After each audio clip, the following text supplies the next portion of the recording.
Berikutnya, Hakim juga sempat menanyakan soal kejanggalan Putri yang menolak visum padahal ia mengaku sebagai korban kekerasan seksual.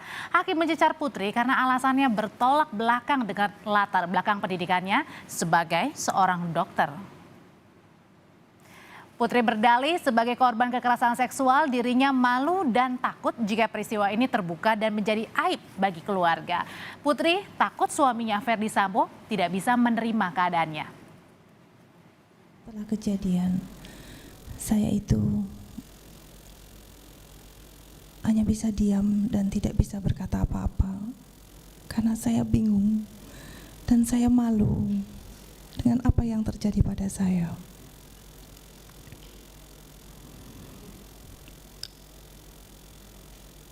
Dan saya tidak tahu harus bagaimana sebenarnya.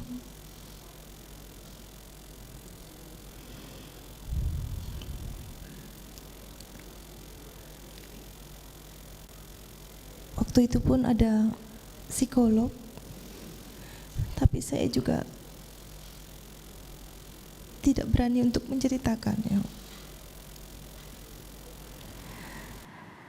LPSK memastikan pihaknya melakukan pendampingan terhadap Putri Chandrawati saat menjalani pemeriksaan yang dilakukan psikiater dan psikolog. Sebelumnya istri Ferdy Sambo mengungkapkan dirinya tidak ingin diperiksa LPSK khususnya terkait dengan kasus pelecehan seksual yang ia alami. Dan untuk mengungkap faktanya sudah terhubung dengan kami Wakil Ketua LPSK Edwin Partogi Pasaribu. Selamat petang Pak Edwin.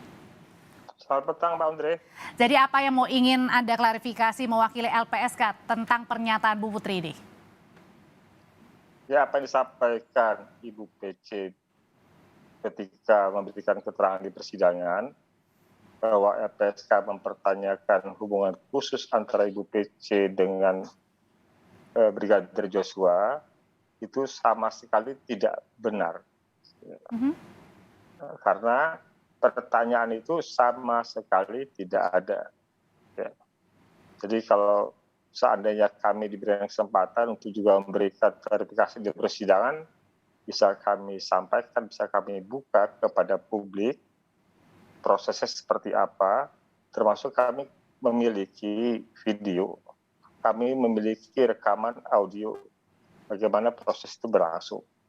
Kami juga sudah memiliki laporan baik dari psikolog maupun dari psikiater tentang proses asesmen tersebut. Ya. Jadi pada kesempatan ini saya sampaikan kepada jaksa penuntut umum, kepada hakim, ya, bahwa apa yang disampaikan Ibu PC, LPSK mempertanyakan hubungan khusus antara dia dengan Joshua itu adalah tidak benar. Ya, jadi di sini punya kesempatan ya Pak Edwin ya. Jadi pada saat itu hasil asesmennya seperti apa dari LPSK? Ya, hasil asesmennya sebenarnya nyaris tanpa hasil karena Ibu PC itu diajak berinteraksi, diajak berkomunikasi, tetapi tidak memberikan jawaban. Ya. Bukan berarti Ibu PC tidak memahami dialog atau komunikasi yang disampaikan oleh psikolog dan psikiater LPSK. Menurut psikolog dan psikiater LPSK, Ibu PC sebenarnya memahami pertanyaan atau apa yang disampaikan oleh psikolog psikiater kepada Ibu PC. Hal itu terlihat dari bahasa tubuhnya. Memahami Ya. artinya memahami tapi tidak mau bilang gitu maksudnya Pak Edwin? Betul. Nah, jadi Ibu PC itu mengikuti ditanyakan segala macam ya. Ada pertanyaan-pertanyaan yang memang sengaja dimunculkan untuk memancing. Itu ada reaksinya, ada reaksi alis, ada reaksi dahi, ya kan? Ada reaksi badan, bahasa tubuh gitu. Jadi psikolog dan psikiater kami mengetahui bahwa Ibu PC sebenarnya ya memang dia memahami pertanyaan, tetapi dia memang menolak untuk memberikan jawaban. Apa itu waktu alasannya untuk menolak Pak Edwin memberikan jawaban? Ya, yang tahu itu kan Ibu PC sendiri kenapa bersikap seperti itu. Oh tidak bilang Ya. alasannya ya? Tidak bilang alasannya kecuali yang disampaikan malu Bu, ya kan? Jadi ketika didalami lagi apa yang membuat Ibu malu tidak juga memberikan jawaban. Gitu. Dan ini Anda dan tim waktu itu anggap keanehan karena kan sebagai korban seharusnya bilang ya, karena kan LPSK juga bertugas untuk melindungi korban, bukan hanya saksi. Ya kan begini Mbak Andri, Bandro, kan bukan kami yang minta PC untuk dilindungi, tapi kan Ibu PC yang meminta untuk LPSK dilindungi. Oke, apa yang janggal Ya di kan, sini Pak artinya, Edwin? ya artinya kan lazimnya orang yang meminta bantuan dan tolong kan lebih responsif kan, lebih antusias kan. Gitu. Tapi kemudian pada saat kemarin, Tapi kan ini kan berbeda, saya sampaikan berbeda dengan korban lainnya yang mengajukan perlindungan ke LPSK. Kami ini bukan hanya korban yang dalam konteks seperti kita saja, tetapi yang berkebutuhan khusus juga kami temui, ya, kami dampingi, kemudian kami juga membawa misalnya dari ahli-ahli yang berkebutuhan khusus, ya, tapi ada reaksinya ya, atau kemudian kan ada komunikasi yang bisa dipahami oleh ibunya, oleh siapapun, gitu. Maksud saya kepada orang-orang yang punya kebutuhan khusus saja kami tidak punya hambatan untuk bisa memahami apa yang terjadi. Ini kan UPC tidak dalam posisi itu kan. Kan harusnya kalau dia punya kemauan untuk menyampaikan apa yang dia alami, tentu kami bisa tahu yang menurut Ibu PC yang terjadi itu apa. Tapi karena Ibu PC sendiri tidak menyampaikan hal itu, semua orang jadi tidak tahu sebenarnya yang dialami Ibu PC apa. Kalau misalnya Bu Susi juga nggak tahu apa yang terjadi di tanggal 7, Kuat juga nggak tahu, Ricky Rizal juga nggak tahu, Richard juga nggak tahu.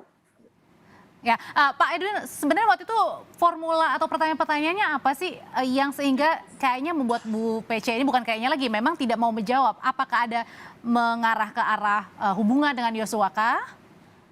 Atau semua pertanyaan nggak dijawab? Semua pertanyaan ada bisa dikatakan tidak mendapatkan jawaban yang cukup ya. Kalau pertanyaan itu ini aja pertanyaan dari psikolog ya, saya sempat catatkan. Boleh nggak diobrolin Pak Edwin? Kira-kira pertanyaannya apa pada saat itu? Ya udah langsung. Pertanyaan misalnya gini, apakah permohonan perlindungan diajukan atas inisiatif Ibu sendiri? Apakah ada pihak keluarga yang bisa mendampingi proses pemeriksaan ini? Baik. Apakah ingin pemeriksaan dijadwal ulang? Oke. Nah, menurut apa yang dirasa Ibu sebagai terduga korban pelecehan? Baik. Ya. Bagaimana pelecehan itu pencabulan itu terjadi? Baik, Pak Edwin. Apakah Ibu merasa sendiri? Oke, ada beberapa pertanyaan ya yang memang kemudian akhirnya oleh PC ini tidak dijawab. Nah, Anda menduga apakah ini nantinya mempengaruhi nggak sih terhadap proses hukum? Ya, ya saya sepenuhnya itu punya kewenangan dituntutan oleh jaksa dan putusan oleh hakim ya.